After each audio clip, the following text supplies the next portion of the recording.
भारत की सनातन परंपरा पर उंगली उठाने का प्रयास हो रहा है, विरासत को अपमानित करने का प्रयास हो रहा है, विरासत के प्रति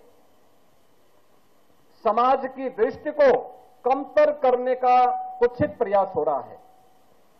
लेकिन इनसे सब भूल गए कि जो सनातन नहीं मिटा था, रावण के अहंकार से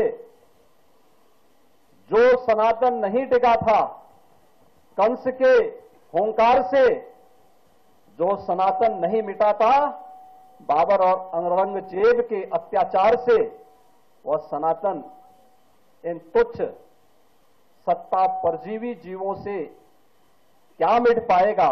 आज इनको स्वयं अपने कृत्यों पर लज्जित होना चाहिए। मानवता का धर्म जो सनातन धर्म है, उस पर उंगली उठाने का मतलब मानवता को संकट में डालने का कुत्सित प्रयास।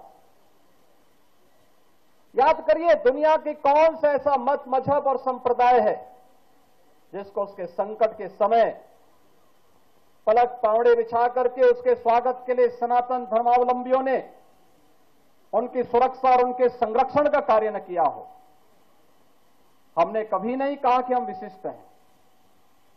कोई सनातन धर्मावलंबी कभी ये नहीं कहता है कि हम विशिष्ट हैं या हम ही सब कुछ हैं, कभी नहीं कहा।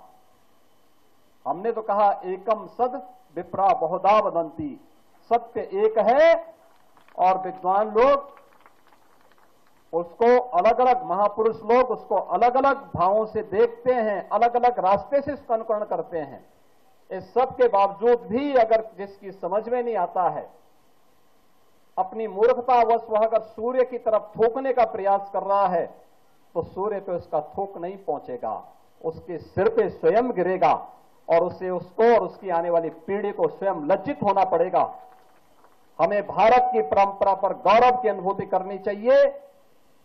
दुनिया को मानवीय कल्याण के मार्ग पर चलने वाली, प्रेरणा देने वाले सनातन धर्म की परंपरा पर गौरव की अनुभूति करनी चाहिए।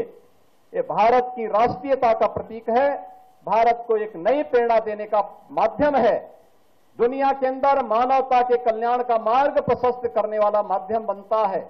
और यही कारण है कि आजादी के अमृत महोत्सव के उपरांत अमृत काल के प्रथम वर्ष में जब भारत दुनिया का G20 के देशों का प्रतिनिधित्व प्रधानमंत्री मोदी जी के नेतृत्व में कर रहा है, तो भारत ने G20 का थीम भी दिया वसुधैव कुटुंबकम का। याद करिए।